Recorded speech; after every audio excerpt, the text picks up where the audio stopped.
Back in February of 1994, 37-year-old Vicky Lynn Delue was visiting with some friends in the Chattanooga, Tennessee area. During her visit, she decides that she's going to hitchhike back here to Louisiana because she's going to go visit her mom. So her friends drop her off right on the side of the interstate, just outside of the Chattanooga area. And she gets a ride, and the ride is going to Alabama. That's about as far as they're going. She finds herself in the Jefferson County area there in Alabama. On February 21st, 1994, Vicky Lynn Delue is hitchhiking off of the interstate. It's evening time, and she sees a van start slowly coming up to a stop right where she's at. They ask her, they say, "Hey, where are you headed?" And she says, "I'm going to Louisiana." And one of the guys says, "What a coincidence. We're going to Louisiana as well. Hop in." She hops in, and she sits down, and they start talking. Now, in the vehicle are 4 kids, and they're quite a bit younger than Vicky. It's 19-year-old Carrie Grayson, 17-year-old Kenneth Loggins, 17-year-old Trace Duncan, and 16-year-old Louis Mangione. Now, as she's rolling with them, she starts getting an uneasy feeling. You call it a woman's intuition, but she starts getting very uneasy.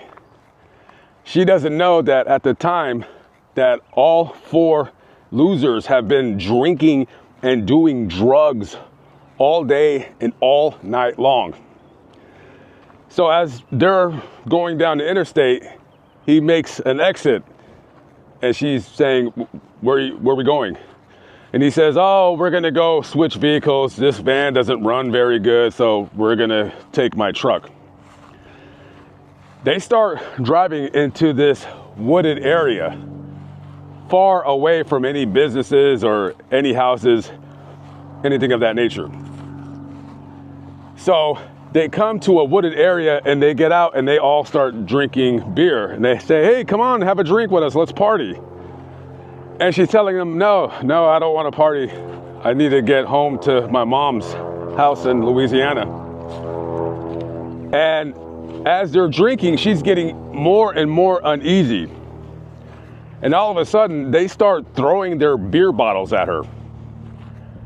They're throwing all of their beer bottles at her. And immediately, they just start kicking her. She falls to the ground, and they beat and kick and stomp and kick on that poor defenseless woman. They're repeatedly kicking her, repeatedly punching her, and all of a sudden she stops moving. And they're high-fiving each other saying, "Yeah, we did a good thing.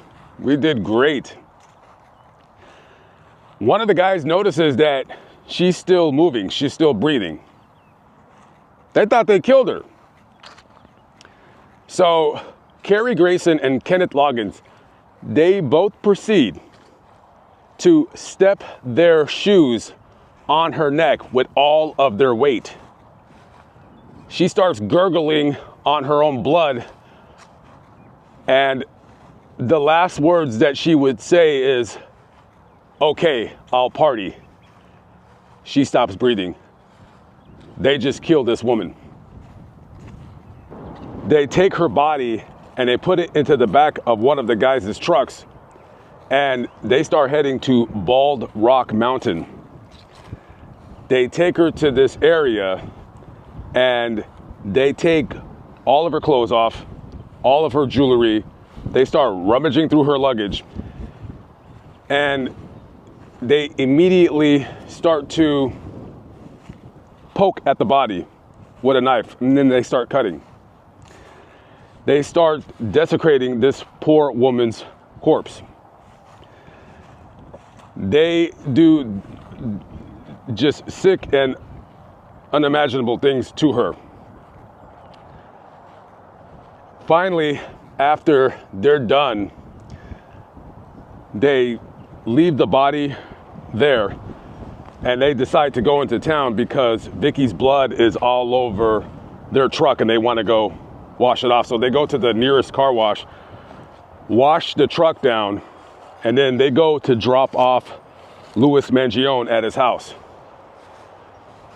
The other three guys then return to Bald Rock Mountain and they see the corpse and they're drinking, doing more drugs. And they would take out a knife and just start mutilating her. They cut off all of her fingers. They sliced open her chest, removed a portion of her lung. 180 cuts and stabs these monsters were doing, just mutilating her. After they done enough, in their own estimation, they proceed to throw Vicky's body off the cliff, and it falls down into the rocks. So they go back into town and they start crashing. The alcohol, the drugs start wearing off, and the three would pass out in the truck. The next day, one of the girlfriends of either Kenneth or Carrie sees them outside of the house, and she says, "Why are you guys covered in blood and dirt?" And then one of them brushed it off. "Oh, it was a dog we hit," or whatever lame excuse they used. So one of the guys that took Vicky's finger as some kind of a disgusting trophy, he gives it to Louis. So Louis has it now. And this clown, he thinks it's really, really cool for him to start showing the finger to his friends. And he says, "Hey, look what happened." And they have a human finger. Well, one of the guys that he shows the finger to, he decides to be, a normal person, and they call the police. In concert with them calling the police, about 4 days later, some rock climbers discover Vicky's body, and they contact the police. They come and they investigate, cordon off the area, and they take Vicky's body to the coroner's office for autopsy. Every bone in her skull was shattered. Every bone in her face was shattered. Her left eye had collapsed. And of course, I mentioned what they did, removing a piece of her lungs out of her body. 180 cuts and stabs they counted. Her face was so disfigured, they couldn't even recognize her. They had to find out her identity by comparing old x-rays of her spine. Now, it would be not too much later that they would arrest all 4 individuals that were responsible in this case. Now, they were all tried and convicted of the kidnap and murder of Vicky Lynn Delue. Now, Carrie Grayson, Kenneth Loggins, and Trace Duncan, they were all sentenced to death. Louis Mangione, he was sentenced to life. I don't know why he did not get death either. He was 16 at the time. Carrie Grayson was 19, and Duncan and Loggins were 17. However, later on, Alabama passed a law stating that you can't execute people that were at the time of the murder under the age of 18. So their sentences were vacated, and they received, it was commuted. They received life in prison. Now, Carrie Grayson, he wasn't so lucky. It's a very, very nasty person right here. Very, very nasty. And I personally don't care what kind of abuse he went through in his pathetic life. To do that to somebody, and on top of that, to mutilate them in a way, just a very, very nasty person. this guy is. As Kerry Grayson's execution is rapidly approaching, the United States is having a problem getting the lethal injection drugs, which are made in Germany. So Alabama, they decided to try and test a new method for execution called nitrogen hypoxia. Basically what that is they strap you to a gurney, they put a mask over you, and they pump in either pure or concentrated nitrogen.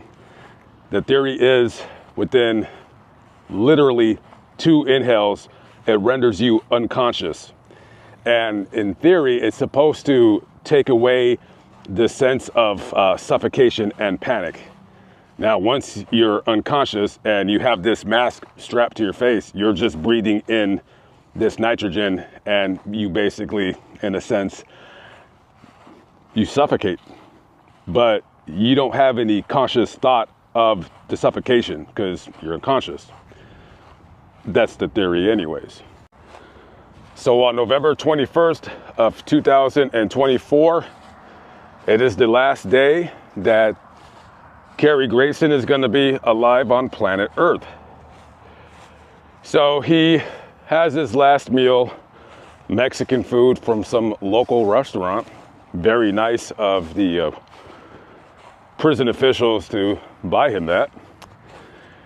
And he meets with his spiritual advisor and whatever family members want to see him. So his execution goes into the chamber, is strapped to the gurney, and they ask him, do you have any last words before we execute you? And his last words were, quote, for you, you need to F off. And when he said that, he was really saying that towards the warden of the prison, Terry Raybon. So as soon as he said the F word, they cut off the microphone. That was it. And he's still talking. He's just a profanity-laced rant about how whatever, blah, blah, blah, yada, yada, yada. And they said, okay, that's about enough from you. And at 6:12 p.m., they started the execution. He was knocked out within 15 seconds. And he was pronounced dead at 6:33 p.m. And justice was done. And this is the final resting place of Vicky Lynn Delue.